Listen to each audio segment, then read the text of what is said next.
ಆಧ್ಯಾತ್ಮಿಕತೆ ಹಿಂದೆಂದಿಗಿಂತಲೂ ಕೂಡ ಇನ್ನು ಮುಂದೆ ಬಹಳ ಹೆಚ್ಚು ಬೇಕಾಗಿರ್ತಕ್ಕಂತಹದ್ದು. ಶ್ರೇಷ್ಠ ವಿಜ್ಞಾನಿ ಒಬ್ಬ ಹೇಳಿದ ಹಾಗೆ, ಧರ್ಮವಿಲ್ಲದ ವಿಜ್ಞಾನ ಕುರುಡ ಆದರೆ ವಿಜ್ಞಾನವಿಲ್ಲದ ಧರ್ಮ ಎಳವ ಇದ್ದ ಹಾಗೆ. ಸೈನ್ಸ್ ಆ್ಯಂಡ್ ಸ್ಪಿರಿಚುಯಾಲಿಟಿ, ಆಧ್ಯಾತ್ಮಿಕತೆ ಮತ್ತು ವಿಜ್ಞಾನ ಒಂದು ನಾಣ್ಯದ ಎರಡು ಮುಖಗಳು. ನಾಣ್ಯಕ್ಕೆ, ಕರೆನ್ಸಿಗೆ ಇನ್ನೊಂದು ಮುಖ ಇಲ್ಲದೆ ಹೋದರೆ ಯಾವ ರೀತಿ ಚಲಾವಣೆಗೆ ಬರೋದಿಲ್ವೋ, ಅದಕ್ಕೆ ಬೆಲೆ ಇರೋದಿಲ್ವೋ, ಮನುಷ್ಯನ ಬದುಕಿಗೆ ಕೇವಲ ಆಧುನಿಕತೆ ಇದ್ದು ಆಧ್ಯಾತ್ಮಿಕತೆ ಇಲ್ಲದೆ ಹೋದರೆ ಉಪಯೋಗ ಆಗೋದಿಲ್ಲ. ಇದನ್ನು ತಿಳ್ಕೊಂಡು ಹಿರಿಯರ ಜಯಂತ್ಯೋತ್ಸವದ ನೆಪದಲ್ಲಿ ಬೆಂಗಳೂರಿನ ಮಧ್ಯಭಾಗದಲ್ಲಿ ವಿಜಯನಗರ ಎಂಬ ಶ್ರೇಷ್ಠ ನಗರದಲ್ಲಿ ಅಥಣಿಯ ಪೂಜ್ಯರ ಜಯಂತ್ಯೋತ್ಸವನ ಕಾರ್ಯಕ್ರಮವನ್ನು ಹಮ್ಮಿಕೊಂಡಿರ್ತಕ್ಕಂಥದ್ದು ಭಾಳ ಸಂತೋಷ ಆಗಿದೆ.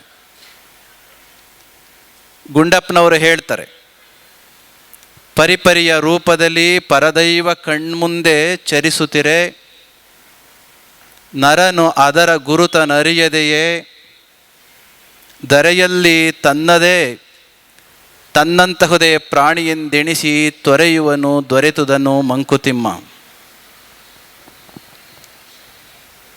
ಕುವೆಂಪು ಇನ್ನೊಂದು ಕಡೆ ಒಂದು ಮಾತನ್ನು ಹೇಳಿದರು. ಯಾರೋ ಕೇಳ್ತಾರೆ ಅವ್ರಿಗೆ, ಅದನ್ನು ಕವನದಲ್ಲಿ ಬರ್ಕೊಂಡಿದ್ದಾರೆ. ದೇವನನ್ನು ಕಂಡಿಹೆ ಎಂದು ಕೇಳುವರು ಕೆಲವರು, ದೇವನನ್ನು ಕಂಡಿಹೆಯ ಎಂದು ಕೇಳುವರು ಕೆಲವರು, ಕಂಡಿಲ್ಲವೇನೇ ಮನಬಾರದು, ಕಂಡಿಹೆನೆಂದರೆ ವಾದ ಕೆಳೆದು ಅವನ ತೋರೆಂಬರು.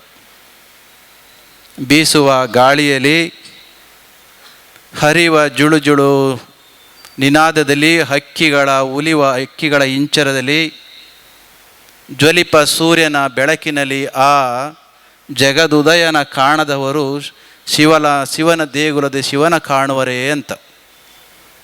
ಹಲವಾರು ಮಹಾತ್ಮರು ಈ ಜಗತ್ತಿಗೆ ಬಂದು ಹೋಗಿದ್ದಾರೆ. ಕೇವಲ ದೇವರನ್ನು ಮಾತ್ರ ನೇರವಾಗಿ ನೋಡಬೇಕು ಮತ್ತು ಅವನನ್ನು ಪ್ರಶ್ನಿಸ್ತಕ್ಕಂಥ ನಮ್ಮಗಳಿಗೆ ವಿವಿಧ ರೀತಿಯಲ್ಲಿ ಭಗವಂತ ನಮ್ಮ ಮಧ್ಯೆ ಬಂದು ಹೋಗಿರ್ತಕ್ಕಂತಹದನ್ನು ಗುರುತಿಸುವ ಕಣ್ಣು ನಮಗಿಲ್ಲದೆ ಹೋದದ್ದೇ ಆದರೆ ತೊರೆಯುವನು ದೊರೆತುದನ್ನು ಮಂಕುತಿಮ್ಮ ವಾಣಿಯಂತೆ ಹಲವಾರು ಮಹಾತ್ಮರು ನಮ್ಮ ನಾಡಿನಲ್ಲಿ ಬಂದು ಹೋಗಿದ್ದಾರೆ. ಬೇರೆ ಬೇರೆ ದೇಶಗಳಿಗೆ ಹೋದರೆ ಇಡೀ ಅವರ ರಾಷ್ಟ್ರಗಳ ಒಟ್ಟು ಇತಿಹಾಸವನ್ನು ಬೆದಕಿದ್ರೂ ಕೂಡ ಒಬ್ಬರು ಫಿಲಾಸಫರ್ ಸಿಕ್ಕಿದರೆ ದೊಡ್ಡದು. ಆದರೆ ನಮ್ಮ ದೇಶದಲ್ಲಿ ಹೆಜ್ಜೆ ಹೆಜ್ಜೆಗೂ ಕೂಡ ಜ್ಞಾನಿಗಳು ಆಗಿ ಹೋಗಿದ್ದಾರೆ.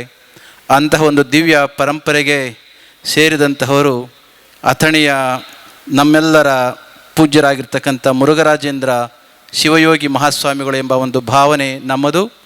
ಅವರ ಜಯಂತ್ಯೋತ್ಸವವನ್ನು ಪೂಜ್ಯರು ಮಾತನಾಡಬೇಕಾದ್ರೆ ಹೇಳ್ತಾ ಇದ್ರು, ಬಸವಣ್ಣನವರನ್ನು ಎಷ್ಟೊಂದು ಆರಾಧಿಸ್ತಾ ಇದ್ರು ಪೂಜ್ಯರು ಅಂತಂದರೆ, ವೇದಾಂತ ಶಿರೋಮಣಿಯಾದಂಥ ಸಿದ್ಧಾರೂಢ ಮಹಾಸ್ವಾಮಿಗಳೊಂದು ಮಾತನ್ನು ಹೇಳ್ತಾ ಇದ್ರಂತೆ. ನೋಡ್ರಿ, ನಿಮಗೆ ವೇದಾಂತ ಬೇಕು ಅಂತಂದರೆ ಹುಬ್ಬಳ್ಳಿಗೆ ಬನ್ನಿ, ಸಿದ್ಧಾಂತ ಬೇಕು ಅಂತಂದರೆ ಅಥಣಿಗೆ ಹೋಗಿ ಅಂತ ಹೇಳ್ತಿದ್ರಂತೆ. ಕಾರಣ ಏನು? ಬಸವಣ್ಣನವರು ನಿಷ್ಕಾಮ ಕರ್ಮವನ್ನು ಜಗತ್ತಿಗೆ ಟೀಚ್ ಮಾಡಿದವರು, ಸೆಲ್ಫ್ಲೆಸ್ ಸರ್ವಿಸ್.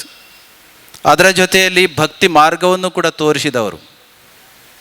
ಸೇವೆಯ ಮುಖಾಂತರ ಅಹಂ ಬರಬಾರದು ಅನ್ನೋ ಕಾರಣಕ್ಕೋಸ್ಕರ ಭಗವಂತನಲ್ಲಿ ತನ್ನೆಲ್ಲ ಫಲಗಳನ್ನು ಅರ್ಪಣೆ ಮಾಡಲಿಕ್ಕೋಸ್ಕರ ಭಕ್ತಿ, ಇದು ಕೂಡ ಸಾಲದು ಅಂತ ಜ್ಞಾನ ಮಾರ್ಗವನ್ನು ಕೂಡ ತೋರಿಸಿದಂಥವರು ಬಸವಣ್ಣನವರು. ಒಂದು ಕಡೆ ಕಾಯಕ, ಇನ್ನೊಂದು ಕಡೆ ಉಪಾಸನೆಯುಕ್ತವಾಗಿರ್ತಕ್ಕಂಥ ಭಕ್ತಿ ಮತ್ತು ಮುಕ್ತಿಗೆ ನೇರ ಸಾಧನವಾಗಿರ್ತಕ್ಕಂಥ ಜ್ಞಾನ. ಈ ಮೂರನ್ನೂ ಕೂಡ ಚಾಚೂ ತಪ್ಪದೆ ಸಿದ್ಧಾಂತವನ್ನು ಅನುಷ್ಠಾನ ಮಾಡಿ ತೋರಿಸಿ ಬದುಕಿದಂತಹವರು ಅಥಣಿಯ ಪೂಜ್ಯ ಮುರುಘೇಂದ್ರ ಶಿವಯೋಗಿ ಮಹಾಸ್ವಾಮಿಗಳು. ಅದಕ್ಕೋಸ್ಕರ ಅವರು ಬಸವಣ್ಣನವರ ತತ್ವಗಳನ್ನು ಹೇಳದೆಯೇ ನಡೆದು ಬದುಕಿ ತೋರಿಸಿದಂಥ ಮಹಾಪೂಜ್ಯರಾಗಿರೋದ್ರಿಂದ ಅಂತಹವರ ಆದರ್ಶಗಳು, ಅಂತಹವರ ಆಧ್ಯಾತ್ಮಿಕ ತತ್ವಗಳು ಇಂದಿನ ಯುವ ಪೀಳಿಗೆಗೆ ಬಹುವಾಗಿ ಬೇಕಾಗುತ್ತೆ. ಅಂತಹ ಮಹಾಪೂಜ್ಯರ ನೆನಪಿನ ಈ ಕಾರ್ಯಕ್ರಮ ಬಹುಕಾಲ ಜನಮಾನಸದಲ್ಲಿ ಉಳಿಯುವಂತಹದ್ದು. ಒಂದು ಮಾತನ್ನು ಸಮಾನತೆಯ ಹರಿಕಾರವರು ಹೇಗಾಗಿದ್ದರು ಅನ್ನೋದಕ್ಕೆ ಯಾವುದೋ ಒಂದು ಸಂದರ್ಭದಲ್ಲಿ ಬಹುದೊಡ್ಡ ಕಾರ್ಯಕ್ರಮದ ನಂತರದಲ್ಲಿ ಎಲ್ಲರೂ ಕೂಡ ಭೋಜನದ ಪ್ರಸಾದದ ವ್ಯವಸ್ಥೆಗೆ ಕುಳಿತಾಗ ಅಂದಿನ ಪ್ರಸಾದದ ವ್ಯವಸ್ಥೆಯನ್ನು ಓರ್ವ ಭಕ್ತೆ ತಾಯಿ ವಹಿಸ್ಕೊಂಡಿದ್ರು ಅಂತ. ಬಂದಂಥ ಸಾವಿರಾರು ಜನ ಭಕ್ತರಿಗೆ ಆ ತಾಯಿ ಹೋಳಿಗೆ ಮತ್ತು ತುಪ್ಪದ ಊಟವನ್ನು ಮಾಡಿಸಿದ್ರಂತೆ. ಸಹಪಂಕ್ತಿ ಭೋಜನಕ್ಕೋಸ್ಕರ ಸ್ವಾಮಿಗಳು ಕೂಡ ಕುಳಿತಿದ್ರು.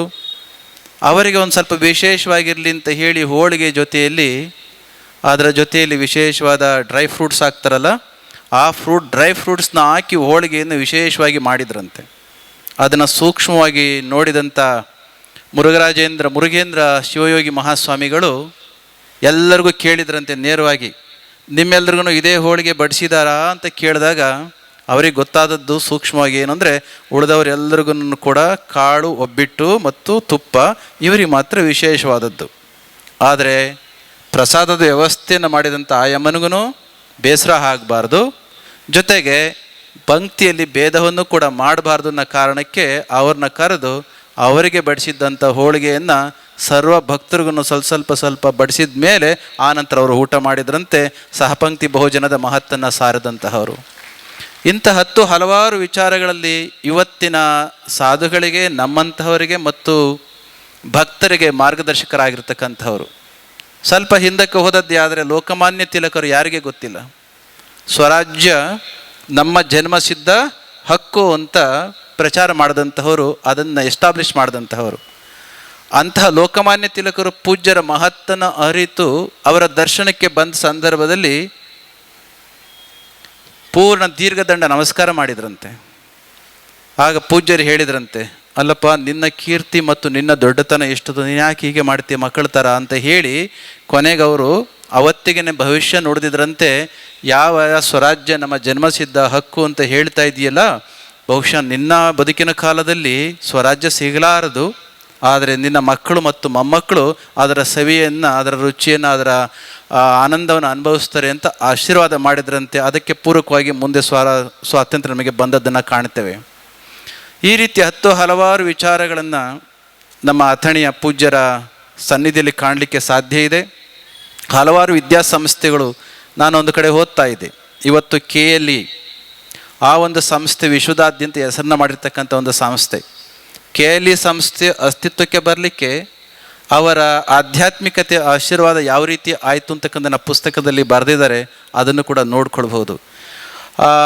ಸುಮಾರು ಜನಗಳಿಗೆ ಅವರು ಆದರ್ಶಪ್ರಾಯರಾಗಿ ಬದುಕಿ ಆಧುನಿಕ ಕಾಲದಲ್ಲಿ ಆಧ್ಯಾತ್ಮಿಕತೆ, ಭಕ್ತಿ, ಉಪಾಸನೆ ಮತ್ತು ಸಾರ್ವಜನಿಕವಾಗಿರ್ತಕ್ಕಂಥ ನಿಷ್ಕಾಮ ಸೇವೆಯ ಮಹತ್ತನ್ನು ತಿಳಿಸಿ ನಮ್ಮೆಲ್ಲರಿಗೂ ಕೂಡ ಆದರ್ಶಗಳನ್ನು ಬಿಟ್ಟು ಹೋಗಿದ್ದಾರೆ. ಅಂತಹ ಆದರ್ಶಗಳನ್ನು ಯುವ ಸಮುದಾಯಕ್ಕೆ ತಿಳಿಸ್ಕೊಡ್ತಕ್ಕಂಥ ಸಂದರ್ಭದಲ್ಲಿ ಜಯಂತ್ಯೋತ್ಸವದ ನೆಪದಲ್ಲಿ ಈ ಕಾರ್ಯಕ್ರಮನ ಹಮ್ಮಿಕೊಂಡಿರ್ತಕ್ಕಂಥದ್ದು. ನೂರಾರು ಜನ ಯತಿಶ್ರೇಷ್ಠರು ಈ ಒಂದು ನಿಮಿತ್ತ ಇಲ್ಲಿಗೆ ಬಂದು ಭಕ್ತರಿಗೆ ದರ್ಶನ ಆಶೀರ್ವಾದಗಳನ್ನು ಕೂಡ ಕೊಡ್ತಾ ಇರ್ತಕ್ಕಂಥ ಸಂತೋಷವನ್ನು ಕೊಟ್ಟಿದೆ.